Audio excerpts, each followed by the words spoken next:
Marso 8, 2025 ani kita karon diri sa Kanikapan SDA Church diin ang Women's Ministries Department Clarence Suburb District nagapahigayon sa Women's Ministries International Day of Prayer 2025. Karon nga adlaw usa kami nga nagsaulog sa Women's International Day of Prayer. Nag-reminds ni sa mga kababayin-an nga diin magabuhat every year. Isip usa ka presidente diri sa Clarence District Suburb, kami nagapahigayon ini aron nag-remind sa mga kababayin-an nga importante ang pag-ampo sa tibuok kalibutan. Dili lang kami ang naghimo niini apan global tibuok kalibutan kay nag-focus ni sa prayer nga ang tanan giawhag nga mag-ampo ta alang sa atong mga challenges sa mga kababayin-an ug mga kabataan. Mauna nga nag-reminds ni nga every year ginabuhat gid ni aron kitang tanan nga mga kababayin-an magbadasigon sa pagpangalaga diha sa Ginoo hangtod siyang pagbalik. Ready to reach out and touch someone! Sa tanang mga kababayin-an, no, dili sa distrito sa Clarence Suburb District, ako pagpala sa tanan mga kababayin-an nga dili lang kita mo undang pag-reach out sa tanan nato nga mga kaila, sa atong mga friends, sa pag-extend sa atong hands ngadto sa ilaha despite sa mga challenges nga mabuntog kinabuhi. Kinahanglan gid ta nga mo workout isip mga kababayin-an ingon nga mga pinailan sa Ginoo nga mo extend ta sa atoang kamot nato sa ilaha pinagi sa pagtabang financial, material, or even sa emotional nga bahin sa ato ang mga kaila. So, dili lang ingon ana, didaghan pa mga pamaagi.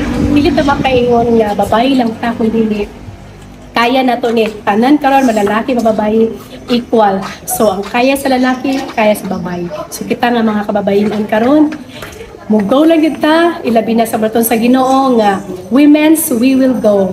Mga kababayan-an, dili ta muundang sa pag-extend sa tanan nga pamaagi nga maka-reach out ta sa ilaha, especially sa pag express sa ato ang or pagsulti ngadto sa ilaha sa gospel o sa kaluwasan nga gitanyag sa Ginoo. Amo na akong gikuan pastor, dako kay ko pasalamat gyud nga naagid sila. Kay wa gyud ko gadaw mo makaani ang mga ingani mas bibiin siya. Ay sus, dali na kung kaon, wala pa ko nauman. Mani silang pastor na ang mga women. Sige, salamat kayo. Wa ko nauman kaon, nasuko kong suon kay ganun wa ko yung tiwas. Ako na lang tiwas sa ito karon. Busog naman po ko. Nabusog po ko. Wa ko na kauman o paniuto kay excited na nga na ako bisita. Kay isip women no, sa distrito, isa ka miyembro. So ako mapasalamaton sa kaning ministry tungod kay pinaagi nini nga ministry na dasig ko sa among iglesia di nakatabang ko ni nga mo grow ko as a woman dayon sa mga mensahe pod nga akong nakatunan ilabi na karon sa nga nagsaulog ta sa Women's International Day of Prayer dako kayo kalambigitan nga sa ato ning pagkinabuhi kinahanglan mo reach out ta ngadto sa uban dili lang kay sa atong sulod sa atong panimalay kundi gawas gyud no maski sa bisan asang dapit nga nanginahanglan sa atong mga panabang og I hope and pray nga kani nga ministry magpadayon hangtod sa hangtod kay usa kini siya ka galamiton aron ang matag usa ka mga babayi, bata or hamtong mo grow diha sa Ginoo og madasig sa pagbuhat, pag-apil sa buhat aron kita tanan mahimong involved sa buluhaton sa Ginoo. Dili mapugngan ang kadasigon sa mga kababayan diri sa Clarence Suburb District Women's Ministries Department sa pagsalmot sa atong programa sa Women International Day of Prayer. Kini si Sarami Harlega alang sa Adventist Local News Clarence Suburb District.